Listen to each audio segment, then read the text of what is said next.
tokoh masyarakat, tokoh agama yang telah hadir di dalam majelis yang mulia ini, dan yang sama-sama kita hormati guru kita Ustaz Dr. Haji Muhammad Zaki Amaki yang insyaallah akan menyampaikan materi pada pekan hari ini adalah hadis.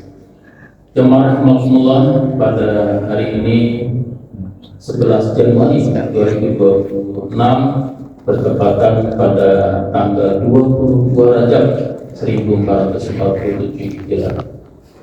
Alhamdulillah, di ini kita masih diberikan Allah Subhanahu wa taala nikmat iman Islam sehat sehingga kita mampu bermuajahah di dalam raudhah min raudhil jannah. Mudah-mudahan kita istiqomah di jalannya, amin ya rabbal alamin. Salawat beriring salam semoga senantiasa tercurah kepada junjungan kita Nabiullah Nabi Muhammad sallallahu alaihi wasallam.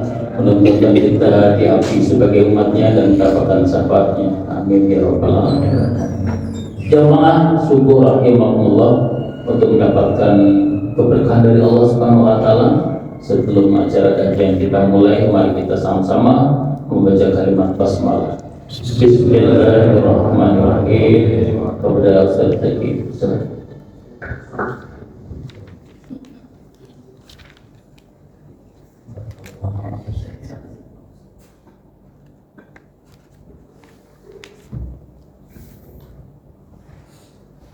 Assalamualaikum warahmatullahi wabarakatuh. Bismillahirrahmanirrahim. Innalhamdulillah nahmaduhu wa nasta'inuhu wa nastaghfiruh wa na'udzu billahi min shururi anfusina wa min sayyiati a'malina. May yahdihillahu fala mudilla lahu wa may yudlil fala hadiya lahu. Asyhadu an la ilaha illallah wahdahu la syarika lahu wa asyhadu anna Muhammadan abduhu wa rasuluh. Allahumma ya da'imal fadli 'alal bariyah, ya ba'dal yadayni bil 'afiyah, ya sahibal mawahib as-saniyah, shalli wa sallim 'ala sayyidina Muhammadin al-wa'd as-saniyah, waghfir lana ya da'ula fi hadha as-sabah. Allahumma iftah lana hikmataka wa ansur 'alaina rahmataka ya arhamar rahimin. Allahumma nawwir qulubana bi nuri hidayatika kama nawwartal ardha bi nuri syamsika ya arhamar rahimin. Amma ba'du. Ma'asyiral hadirin wal hadirat, bapak-bapak, ibu, saudara-saudara yang saya hormati, wabil khusus para asatidz, wabil afasan khusus pada pengurus Masjid Al-Ikhlas yang saya muliakan. Kita berharap mudah-mudahan Allah Subhanahu wa taala senantiasa melimpahkan rahmat dan barakahnya kepada kita, khususnya bagi kita yang sedang melaksanakan salat subuh secara berjamaah. Kemudian juga kita meluangkan waktu sebentar untuk dapat menghadiri majelis ilmu ini. Mudah-mudahan dari ahad yang berbarakah ini kita mendapatkan ilmu, mendapatkan petunjuk hidayah, dan juga mendapatkan ilham dari Allah Subhanahu wa taala, sehingga menambah semangat kita dalam beribadah, memperbaiki cara bergaul kita baik kepada manusia maupun juga kepada Allah Subhanahu wa taala. Pada pagi hari ini kita akan membahas hadis-hadis yang terkait dengan memberikan pertolongan atau bantuan pada saudara kita dalam bentuk urusan hutang piutang. Hutang piutang ini di satu sisi agama kita mengajarkan jangan terlalu mudah berhutang kecuali memang butuh, ya, kecuali memang kita butuh, karena butuh. Jangan gara-gara mau ganti HP bagus, kan nggak perlu, sudah cukup, ya. Jangan gara-gara pengen beli, harga emas naik.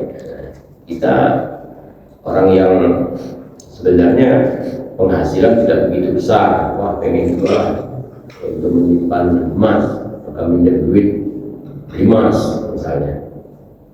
Jadi hutang itu dibolehkan kalau memang kita butuh, ya. Dan niatkan ketika kita berhutang membayar. niatkan membayar, maka Allah Subhanahu wa taala itu akan membantu kita dan niat baik untuk mengembalikan. Nah, apakah ada orang yang tidak punya niat baik mengembalikan? Ada, ya ada. Oke. Yang mana ada? Nah, ada penyakit. Ada orang yang punya penyakit, entah ini penyakit kejiwaan atau penyakit kejiwaan. Hobi ngutang, hobi tidak bayar. Ya, ngomong sana sini, gali lubang tutup lubang. Nah, ada juga itu penyakit, ya. Ini sangat membuat seseorang nanti bisa menjadi dituntut, ya, bisa menjadi nanti stres dia karena dituntut oleh hutang. Dan dalam Islam juga orang yang memiliki piutang harus sedikit bermurah hati, ya, harus ada semacam murah hati. Kalau ada orang yang membayarnya di luar jatuh tempo, ya dikasih penangguhan, ya. Buat perjanjian lagi kapan bayarnya bulan depan, ternyata belum bayar juga, maka kasih penangguhan lagi. Bulan depan belum bayar juga, ya kasih penangguhan lagi. Setelah itu tinggal pilih, ya. Pilihan pertama itu sedekahkan, ya, ikhlaskan. Pilihan kedua, biarkan, kasih penangguhan terus sampai kapan, sampai dia mampu. Pahala akan terus mengalir kepada kita. Nanti yang bermasalahnya nanti kalau seandainya orang itu sengaja menangguhkan padahal ada uang, ya, padahal ada uang ditangguhkan. Dia punya utang sama kita, kita butuh betul. Dia beli barang-barang yang sekunder tadi. Nah, yang seperti ini boleh dituntut, ya. Kalau kita butuh betul sudah dikasih penangguhan dan dia menghindar terus padahal uang ada. Nah, orang seperti ini boleh untuk, ya, yuhillu 'uqubatuhu, boleh diberikan sanksi. Wa'irduhu, bahkan nama baiknya itu boleh sedikit dicemarkan. Maksud dicemarkan itu kita kasih tahu sama orang lain, hati-hati sama si fulan, ya, kalau utang susah bayar. Jadi kalau saya lihat di lembaga keuangan, entah bank atau bank syariah atau bank konvensional, ada yang namanya blacklist. Nah, itu bagian daripada hubungan, ya. Cuma terkadang bank ini baru 1 bulan kita lambat bayar, atau 2 bulan blacklist, ya, Pak. Kalau bank, siapa orang bank di sini? Orang bank kan? Pak, saya pernah 1 bulan profesional langsung blacklist. Kalau bank syariah ada penangguhan, ya, Pak Irwan, berapa bulan? Gak ada juga, ya. Pernah saya ngambil KPR, BSI syariah waktu itu BSI, berbulan terlambat, kena walaupun kecil. Nah, ini masih belum Islami kalau masih 1 bulan. Makanya di kita di syariah waktu itu sebelum ada BNI, ya, kalau tidak salah ada semacam bank Eldina, bank mini lah, ya, itu 6 bulan, Pak, kalau tidak salah dikasih waktu 6 bulan, ya. Nah, nanti ada solusi juga sih kalau seandainya nggak mampu betul padahal dia ada aset misalnya. Nah, bisa jadi nanti hutangnya ini kan dialihkan, ya. Baik, akan kita baca ayat dan juga hadis tentang hutang piutang. A'udzubillahi minasyaitonirrajim. Qala Allah Ta'ala, wa in kana zu usratin fa naziratun ila maisarah Wa antasaddaqu khairul lakum in kuntum ta'lamun. Apabila orang-orang itu ya yang memiliki piutang denganmu mengalami kesulitan, fanaziratun ila maisarah, tunggulah mereka lapang, ya, tunggulah mereka lapang. Jadi kita sedikit bersabar, ya. Wa antasaddaqu khairul lakum in kuntum ta'lamun. Tapi kalau engkau sudah berusaha menagih dan lain sebagainya dan dia tidak mampu betul, misalnya engkau sedekahkan, itu lebih baik bagi kamu kalau kamu mengetahui.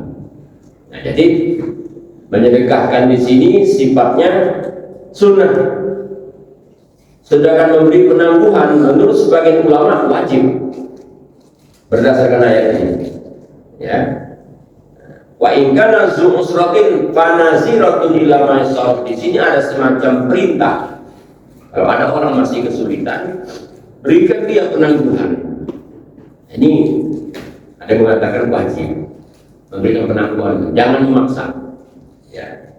Wa antasaddaqu khairul lakum in kuntum ta'lamun. Tapi kalau kau ikhlaskan, kau sedekahkan, ini sekedar sunnah saja. Kalau kita butuh atau merasa memberikan pendidikan istilahnya ya, bahwa hutang harus dibayar misalnya. Tapi kalau kita memang kelebihan, orang berlebih, harta kita miliaran, ada orang hutang cuma 200-500 ribu tidak bayar, apa tega kita nunggu terus sampai ahli waris yang bayar kita. Ya. Tapi itu juga bagian pilihan, tidak berdosa. Ya. Istilahnya tidak berdosa kalau kita terus menagihnya. Wa an Abi Umamah radhiyallahu anhu an Nabi sallallahu alaihi wasallam qala dakhaltul jannata wa ra'aitu maktuban ala babiha as-sadaqatu bi 10 amsalha wal qardu bi 18 rawahu Tabrani wal Baihaqi. Dari Abu Umamah, semoga Allah meridhoinya. Abu Umamah ini memang punya kisah hutang juga ya, punya kisah hutang. Beliau punya hutang sama seseorang yang membuat dia waktu itu orang di masjid, dia di luar masjid bingung, kebingungan dia. Ya, kesana kesini, kalau kata orang memang hulu kehilir ya. Nah, ada sahabat melihat kenapa ada dilaporkan pada Rasulullah, ini sahabat kita ada di luar entah bingung oleh apa itu. Ditanya oleh Rasulullah, wahai Abu Umamah, kenapa masih di luar? Aku pusing Ustaz mikir hutang ini. Ya. Hutangnya lumayan banyak waktu itu. Satu uqiyah ini sekitar kalau dihitung emas itu 201 gram emas. Ya, kalikan aja. Sekarang berapa? Jadi ya 2 juta lebih ya? Nah, dikalikan saja lebih dari 100 juta ya, berarti hampir 200 juta. Ya. Akhirnya kata Rasulullah, maukah engkau ajarkan satu doa? Kalau engkau amalkan ini, insyaallah Allah akan membantu pelunasan hutang. Nah, itu doa yang kita baca itu, Allahumma inni a'udzubika minal hammi wal hazan wa a'udzubika minal ajzi wal kasal wa a'udzubika minal jubni wal bukhl wa a'udzubika min ghalabatil daini wal qahar. Ya Allah, aku mohon padamu berlindung dari kegelisahan, kebingungan, kesedihan, berlindung ya, padamu dari sifat malas dan kelemahan, berlindung padamu dari sifat takut dan pikir, berlindung padamu dari jeratan hutang dan dominasi ya orang-orang yang menagih hutang itu. Ya. Nah, akhirnya Abu Umamah ya melaksanakan apa yang diperintahkan Rasul sehingga dia bisa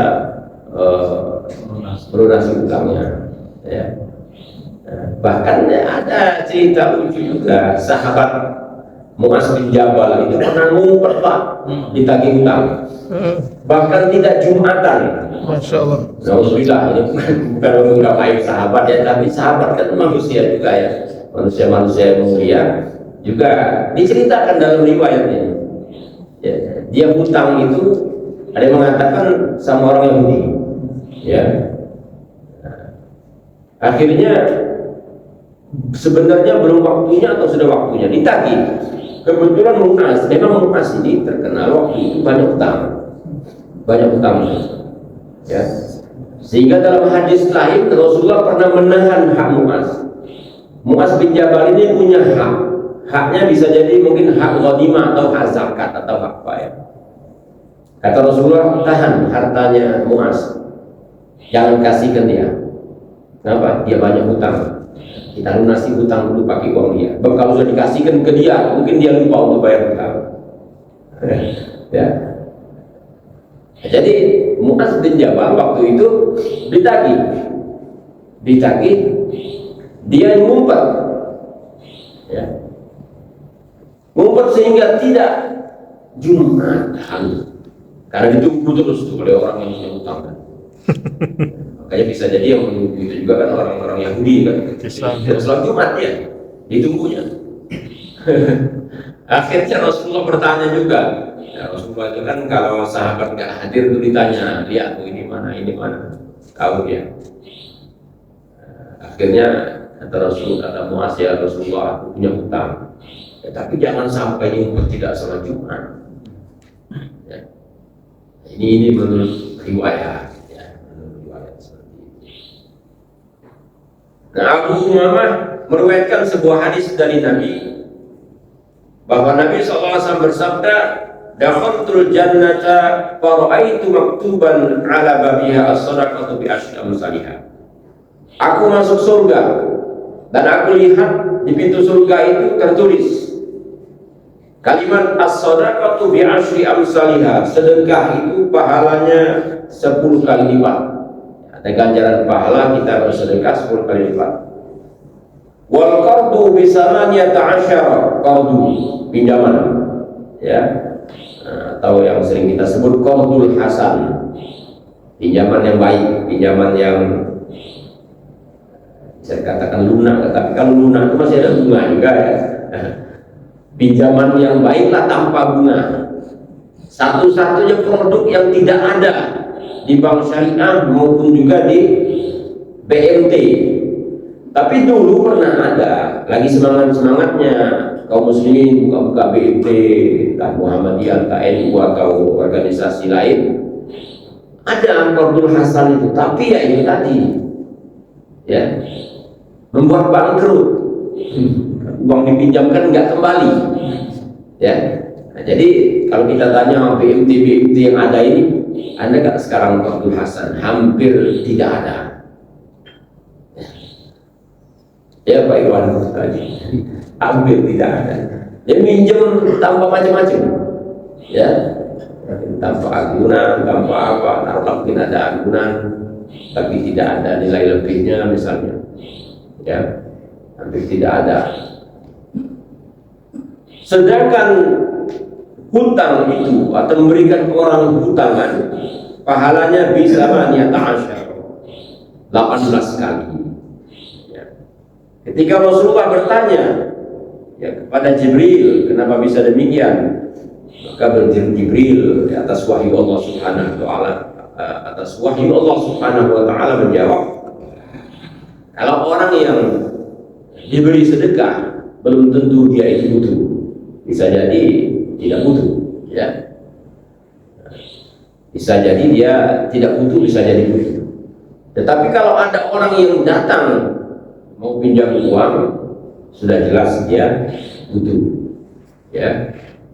Manusia kan macam-macam. Ada orang yang anti berhutang, tidak mau berhutang karena bisa jadi harga dirinya tinggi, tapi suatu saat butuh, maka dia berusaha untuk merendahkan dirinya, ya, meminjam karena dia butuh. Maka orang yang meminjamkan ini lebih besar pahalanya daripada sedekah, karena memang orang itu butuh, ya.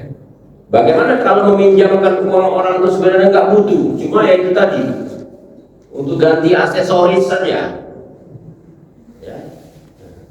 Mobil sudah punya yang bagus, tapi karena pengen suasana baru, ganti mobil, pinjamlah sama orang. Nah, ini nggak butuh sebenarnya. Ya. Kita baca hadis berikutnya. Wa an Abi Hurairah radhiyallahu anhu qala Rasulullah sallallahu alaihi wasallam man nafasa an muslimin kurbatan min kurabid dunya nafasallahu anhu kurbatan min kurabi yaumil qiyamah. Barang siapa yang melepaskan seorang muslim dari kesulitan yang ada di dunia, maka Allah Subhanahu wa taala akan melepaskan kesulitan-kesulitannya di akhirat. Nah, ini perlunya kaum muslimin saling membantu, ya, kalau ada saudara-saudaranya yang dalam keadaan kesusahan. Ya. Makanya dulu ada seseorang bagus juga ini saya dengar di satu kampung, ya, orangnya ahli masjid, ya, tapi dia kepengen katanya kita kumpul di masjid ini ada solidaritas. Masa kita sholat berjamaah terus tapi tidak tahu di antara saudara kita ini ada kesulitan. Makanya dia menekankan perlunya kita berjamaah di masjid ini salah satunya ya untuk saling membantu, saling tolong-menolong. Kalau di antara saudara kita ada masalah, makanya di sini kita berperan untuk ikut sama-sama menyelesaikan masalah. Ya, kalau kita tidak bisa sendirian, diajak kawan-kawan. Ya. Ini pahalanya sangat besar sekali, lebih besar daripada sholat sunnah. Melepaskan seseorang itu dari kesulitan. Sebagaimana Abdullah bin Abbas itu pernah lagi etika, ya, ada orang yang kebingungan juga, masuk masjid keluar masjid, masuk masjid keluar. Ternyata urusannya hutang tadi. Dia sudah dikejar oleh penagih yang sudah jatuh tempo. Akhirnya Abdullah bin Abbas memutuskan itikafnya, kemudian bertanya, ada apa? Aku lihat engkau gelisah, masuk masjid keluar masjid. Kata orang tadi, mohon maaf wahai sepupu Rasulullah, aku tidak mau mengganggu itikaf sebenarnya, tapi aku masuk pulang masjid ini karena gelisah, karena hutangku sudah sampai temponya sehingga orang sudah menunggu untuk aku membayar dan aku tidak punya uang, bingung. Akhirnya Abdullah bin Abbas memutus itikafnya, ya, berniat membantunya. Tunggu di sini, aku pulang nanti aku bantu. Pulang ditalangi dulu ya Abdullah bin Abbas, ditalangi atau disedekahkan. Ya, dalam riwayat itu pokoknya Abdullah bin Abbas membantunya membayar. Maka kata orang tadi, terima kasih, tapi mohon maaf aku mengganggu ibadah. Ya, kata Abdullah bin Abbas, oh tidak.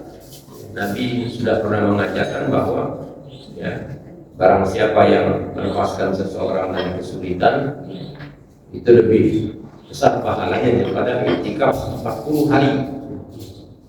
Ya, lebih besar pahalanya daripada iktikaf 40 hari.